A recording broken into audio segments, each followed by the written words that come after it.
Caribbean Newsline is brought to you by the Barbados Tourism Marketing, Inc.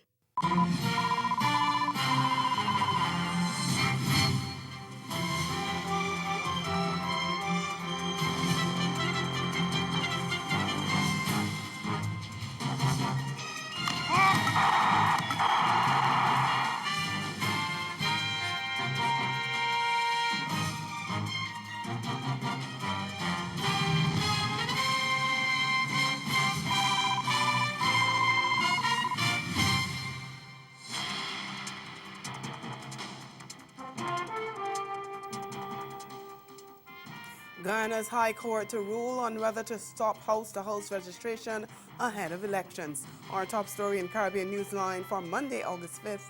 From the CMC News Center in Bridgetown, I'm Dawn Paris. Good evening. It's now up to the Guyana High Court to decide whether the process of house-to-house registration to compile a new voters list for elections should be stopped. Arguments in a case brought by attorney Christopher Ram to stop the process concluded on Monday, with Ram's legal team asking the court to set a timeline for elections and Attorney General Basil Williams asking for the registration exercise being conducted by the Ghana Elections Commission, GECOM, to be allowed to continue. The court will deliver its ruling on August 14th. We get more in this Newsroom Guyana report.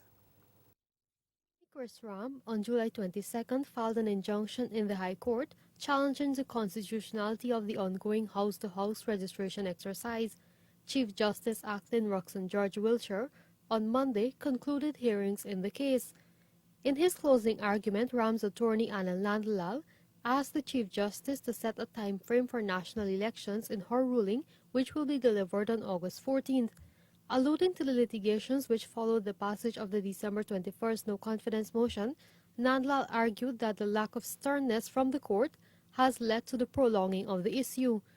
Speaking with the media after the hearing, Nandlal said the court should not exercise restraint in this ruling.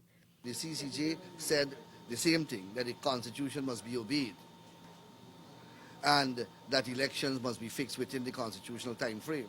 But the executive is simply disobeying it and simply trampling upon the clear language of the Constitution.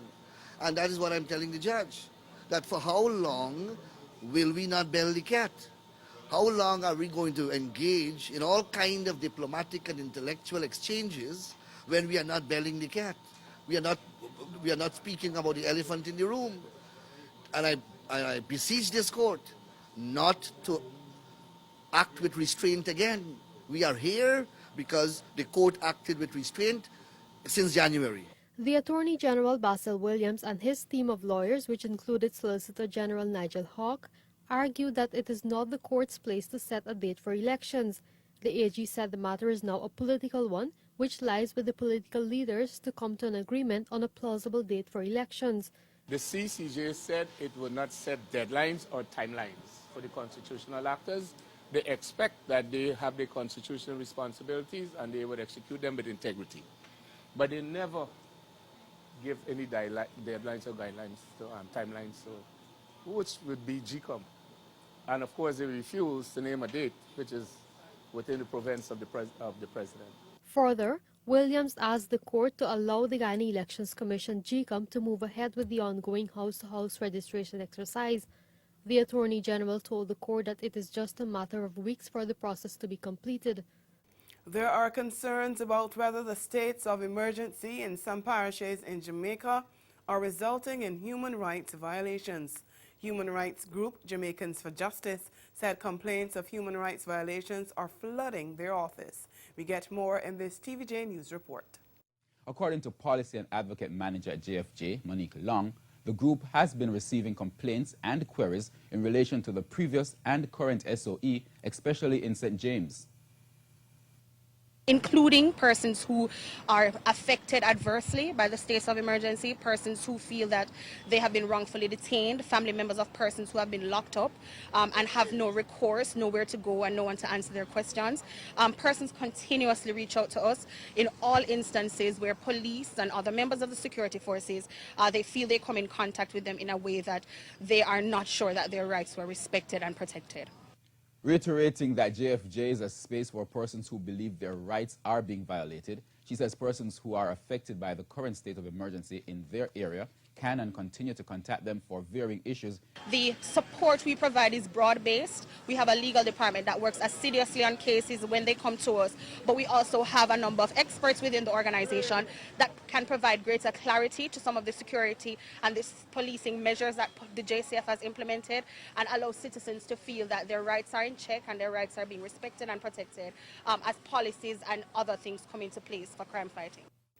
Trinidad and Tobago's Attorney General Faris Alwari says this year will be a landmark one for criminal justice in the Twin Island Republic. He was commenting on a series of new laws passed recently to tackle criminal activity. The most recent was the Bail Amendment Act. We get more in this report from TV6 News. There are not only amendments to the law, but to the criminal justice system as well, so says Attorney General Faris Alwari, concerning the suite of legislation the government has passed in that regard. Criminal procedure rules, 77% increase in judicial capacity, a TTPS unit for white-collar crime, the upgrades and extension of the DPP department, all of this, the AG says, when functioning together, will result in drastic changes to the system. This year, 2019, will be the landmark year for the move to success in the criminal justice system. We passed judge-only trials. The UNC said nobody would ever use a judge-only trial. We have had people accused of murder come before a judge-only and be acquitted. So you're now beginning to see the system move in a way that it has never been addressed before. And I am confident that 2019 will be the hallmark year when the population can look back at it and say, we've finally seen the country turn the corner on this issue. But there is still more to come in the form of an addition to the Wealth Bill and also the Evidence Amendment Bill 2019, which is presently before the Senate. Staying in Trinidad, a 27-year-old man is due to reappear in court on August 28th on charges of murdering 5 fishermen and the attempted murder of 2 others during an attack at sea late last month. Kareem Stanislaus, who was remanded to prison, also faces 6 robbery charges along with 2 females, 19-year-old Maya Barwin and 18-year-old Iola John, who were each granted $100,000 TT bail. Last weekend, rescue teams called off the search for Justin Kissoon and Jason Trevor Baptiste, the last 2 of the 7 fishermen who were robbed and attacked by local pirates. The bodies of the other 5 have been recovered. The Speaker of the Montserrat Legislative Council, Shirley Osborne, has announced plans to contest the next general elections due in November. Osborne has been Speaker for the past 4.5 years and also serves as chairperson of the ruling People's Democratic Movement that won 7 of the 9 seats in the 2014 general election. But she did not say whether she will form a new political entity or contest the polls as an independent candidate. In announcing her candidacy, Osborne said there's much more she can do to contribute to Montserrat's advancement, and she said she would help Montserrat form a government that is fit for purpose. She said because of her personality, experiences, and education, she has some of the qualities and leadership competencies that Montserrat most needs at this point if its advancement is to be in the direction of health, wealth, and happiness. Osborne is the daughter of former Chief Minister John Osborne, who died in 2011. Still to come in Caribbean Newsline, Carnival celebrations reach a climax in 2 Caribbean islands, and there's a call for greater protection for nursing mothers in the workplace. The details of those stories and more after the break.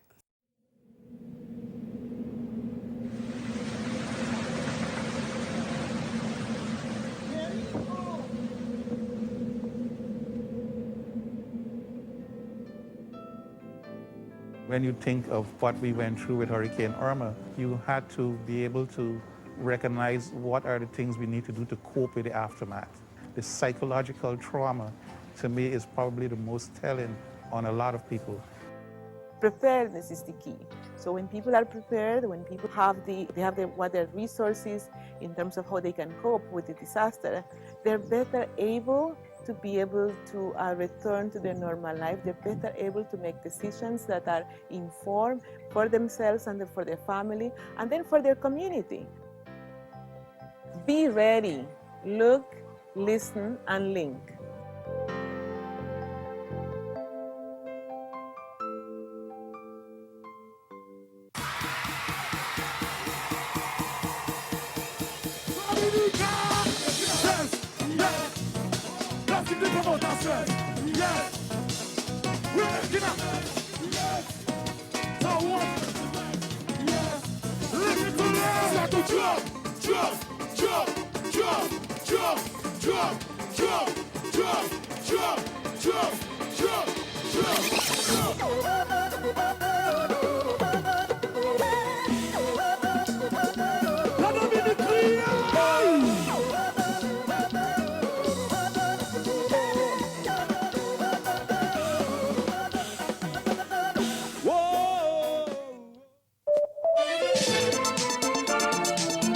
Coming up, eye-catching art, a mix of cultures on display in one location. It's time for CaribFesta, the best of Barbados outside of Barbados. Antigua and Barbuda get showcased to the world, plus an East-West fusion of sound. It's all next on Caribbean Passport on this station.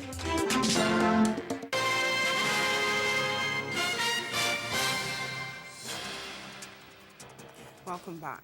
Carnival celebrations in the Caribbean continued on Monday as Barbados and Antigua and Barbuda held the big jump-ups of their annual summer festivals. It was Grand Kadooment Day in Barbados, which culminated the 2019 crop-over season. The streets came to life as masqueraders painted the road with beautiful costumes and danced to the sweet sounds of soca music. This year, there was a slight change as there were 2 starting points for the bands, extending the street party for some. The jump ended on the recently renamed Mighty Griner Highway, formerly the Spring Garden Highway. And over in Antigua and Barbuda, it was day 1 of the street parade. Carnival Monday began with early morning Juve revelers converging in St. John's, some wearing T-shirts, others in unusual costumes, partying until the break of dawn.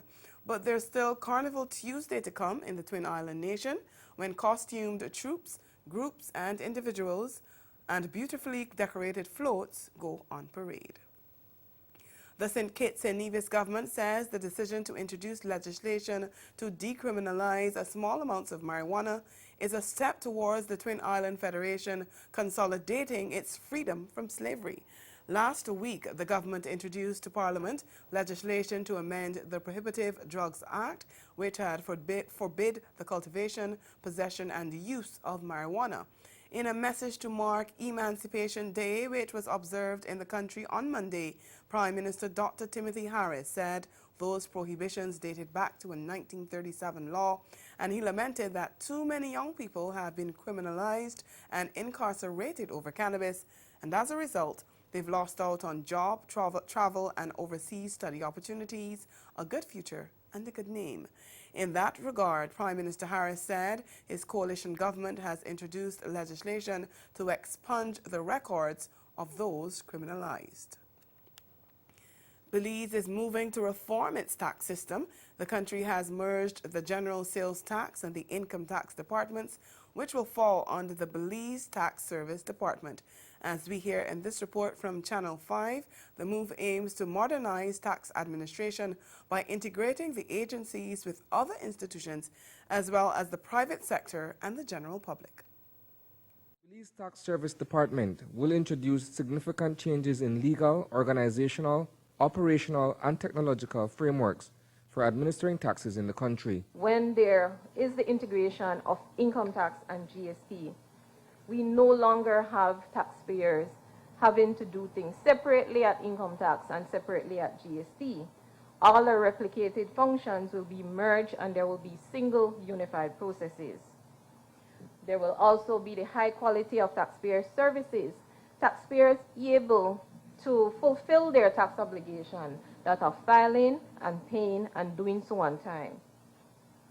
Taxpayers now will have the ability to access and view their accounts online, which they are not able to do currently. Financial Secretary Joseph Waite admits that achieving tax modernization is belated. However, The delay has allowed for Belize to learn from the experiences of other countries within the region that have implemented the new systems. We finally got funding from the IDB to purchase a brand new, modern, up-to-date tax administration system. So really, there was a question of funding, technical assistance, and also it's a cultural change for us. As I said, we wanted to last in the Caribbean to do so, but we also had the benefit of learning from the mistakes, maybe missteps of others. Yeah, it is long in coming, but I'm glad it's here, and it's a new beginning for us. Integrated, better service for our taxpayers, and hopefully a little more revenue as well. This week in Newsline Health, the Pan American Health Organization, PAHO, makes a case for greater protection for nursing mothers in the workplace. The call comes as the regional body continues to promote the benefits of breastfeeding for both mothers and their babies. Marie-Claire Williams has the details. One regional health organization wants Caribbean countries to put laws in place to ensure that working mothers are given the time and support they need to breastfeed. The call from the Pan American Health Organization coincides with the observance of International Breastfeeding Week, which is being held under the theme Protect Breastfeeding in the Workplace. PAHO says such protections include paid maternity leave and sufficient breastfeeding breaks when women return to work. Director of Non-Communicable Diseases and Mental Health, Dr. Anselm Hennis, says maternity is a vulnerable time for working women and their families, and they need to be protected by law so they have enough time to give birth, recover, and nurse their children. However, not everyone supports the idea of breastfeeding in public, and some critics of the practice say it can be regarded as sexual. But Trinidad and Tobago's Health Minister, Terence Dayal Singh, is in full support, and he is encouraging women to nurse their babies. Breastfeeding is not something to hide. It is not something to be ashamed about. And this sexualization of breastfeeding needs to stop. It needs to stop. Breastfeeding is a natural response. It's a natural thing. It's your God-given right to breastfeed when you want to breastfeed, where you want to breastfeed. 18 countries in the region provide breastfeeding breaks to mothers when they return to work. Many countries in the Americas include provisions for maternity and breastfeeding for working mothers in their labor laws, but PAHO says few of these provisions go far enough to ensure that women and children are properly supported. Marie-Claire Williams, Newsline Health. Ahead in Newsline Sport, the West Indies lose their T20 series against India, but they're trying to avoid a whitewash. We'll be right back.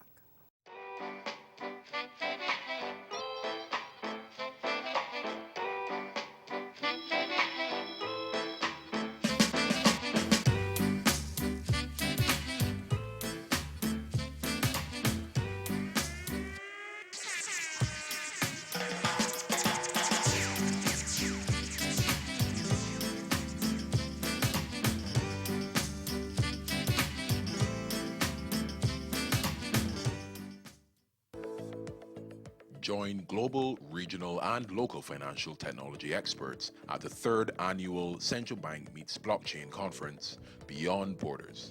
Last year's conference was a sold-out event.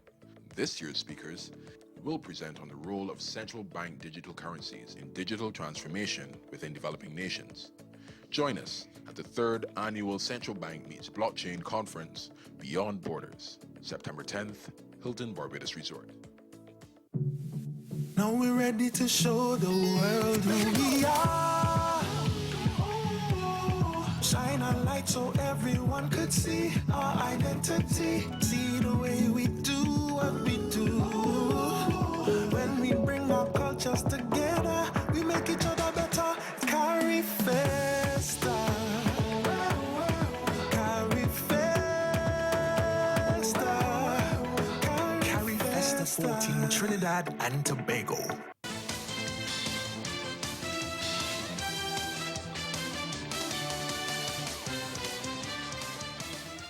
West Indies conceded their three-match T20I series to India on Sunday after thunderstorms stalled an already stuttering runs chase, leaving them with a 22-run defeat under the Duckworth-Lewis-Stern method.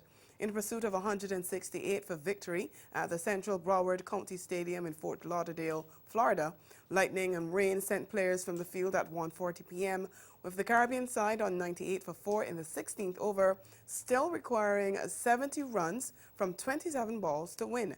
The rain never relented, and when the contest was called off 45 minutes later, West Indies were well short of the par score of 122.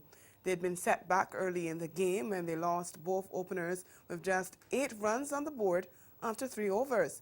Left-hander Evan Lewis was brilliantly caught and bowled by seamer Bhuvneshwar Kumar without scoring, while Sunil Narayan, promoted to open in place of John Campbell, was bowled by off-spinner Washington Sundar for 4. All-rounder Rovman Powell then stepped up to hit a top score of 54, his second T20 international half-century and second in 4 outings. It wasn't enough, but he did repair some of the damage in a 76-run third-wicket partnership with left-hander Nicholas Pooran.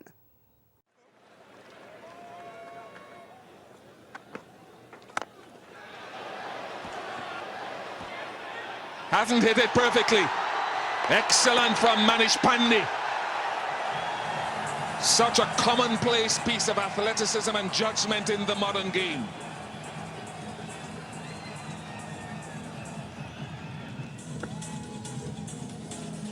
Look at the replay here.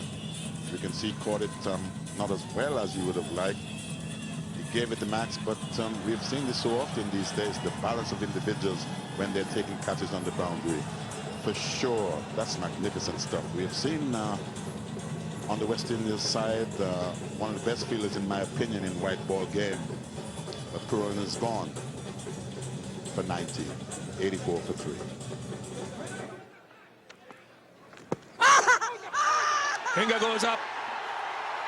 Another wicket for Krunal Pandya. The crafty performer Krunal Pandya. Vital runs towards the end of the innings. Now critical wickets. The end of Rovman Powell. A good knock. 54 to him. 85 for 4.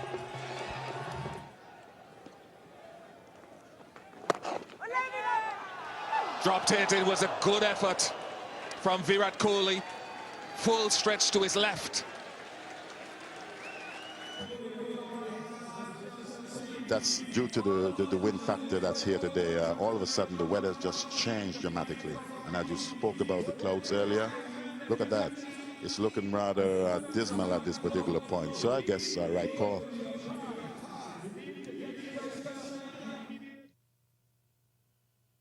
And so when the lightning and the rain came, West Indies had crawled along to 98 for 4 from their 15.3. A brilliant 54 from 34 deliveries for Powell.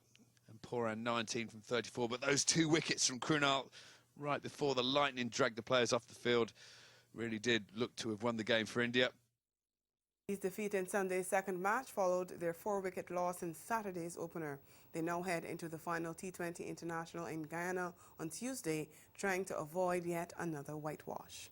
While Fabian Allen has replaced fellow left-arm spinner Kerry Pierre in the only change to the West Indies squad for that final T20, Interim Chief Selector Robert Haynes says the 24-year-old, who was a member of the World Cup squad in England recently, played 9 T20 international and has 2 first-class hundreds, is a lively and energetic all-rounder and someone who can win matches for the Caribbean side. The 27-year-old Pierre, who Allen replaces, played just 1 match of the doubleheader in Florida last weekend, finishing with none for 16 from 2 overs in Sunday's outing. The full squad for Tuesday's final T20 is Carlos Brathwaite, captain, Fabian Allen, Anthony Bramble, John Campbell, Sheldon Cottrell, Shimron Hetmeyer, Evan Lewis, Jason Mohammed, Kimo Paul, Kieron Pollard, Nicholas Pooran, Rovman Powell, Sunil Narayan, and O'Shane Thomas. Cricket West Indies, a CWI, says Andre Russell's continued participation in the Global T20 Canada while opting out of the T20 series against India because of injury is all part of the plan for his rehabilitation. The 31-year-old all-rounder was named in the 14-man West Indies squad for the three-match series, which started last weekend in Florida, but he pulled out last Friday, citing a flare-up of his long-standing left knee injury. But he then turned out for Vancouver Knights the same day, suffering the indignity of a first-ball duck. He played again on Sunday but did not bat, and he did not bowl in either game. CWI Chief Executive Johnny Grave told cricket website ESPN Cricinfo that Russell got the green light to be part of the Global T20. He said, quote, "We cleared him fit to play in Canada as a batsman. To monitor his fitness every day, a couple of our physios are over in the GT20, so we've got that oversight with Andre and his knee. His injuries are probably not going to be ones that are ever going to be fully solved. Like many other sportsmen that have knee injuries, daily rehab is going to be part of his life for the rest of his playing career. We hope that he just takes our medical advice, strengthens his knee, and hopefully when he's back to 100% fitness, he'll be back wearing maroon," end quote. As was the case for the senior West Indies team, rain affected all three matches in the Cricket West Indies Under-19 Championship in St. Vincent on Sunday. In fact, the fourth round was abandoned without a single ball bowled due to heavy rain and lightning. A strong tropical wave in the Eastern Caribbean had accounted for the bad weather. The rain interruption means that a new champion will be crowned this year, since defending 50 overs champions Guyana on 10.2 points are now out of title consideration. On Sunday, tournament leaders Barbados were scheduled to face Windward Islands at Park Hill, and Guyana were expected to take on Jamaica at Cumberland, while Leeward Islands and Trinidad and Tobago were carded to clash at Arnos Stadium. With the highly anticipated top-of-the-table clash between Barbados on 15.8 points and host Windward Islands on 14.8 points being washed out, when the final round comes off on Tuesday, weather permitting, both teams mathematically have a chance to win the tournament.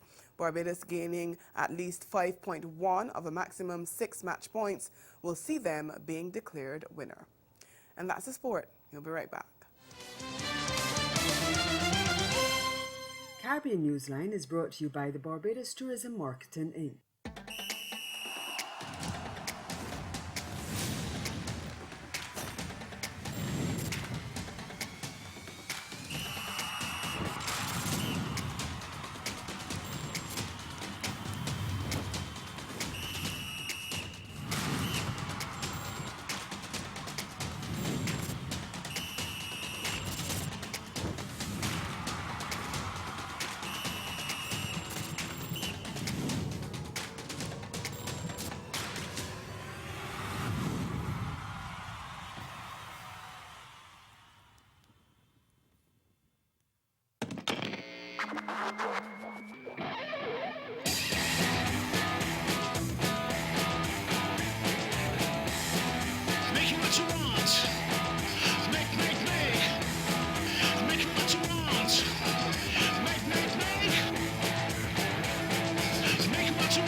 A recap of the top stories now. Ghana's High Court to rule on whether to stop house-to-house registration ahead of elections. And in sport, West Indies concede their three-match series to India under Duckworth-Lewis Stern method as thunderstorms stall play in their second T20I. They'll be playing the final game on Tuesday, hoping to avoid a whitewash. And that's Caribbean Newsline. For news and sport round the clock. Subscribe to CanadaNews.com. For more of our programming, log on to CaribVision.tv and check out our YouTube channel. We'll be back here again tomorrow, but from all of us at CMC News, thank you for watching and have yourselves a good night.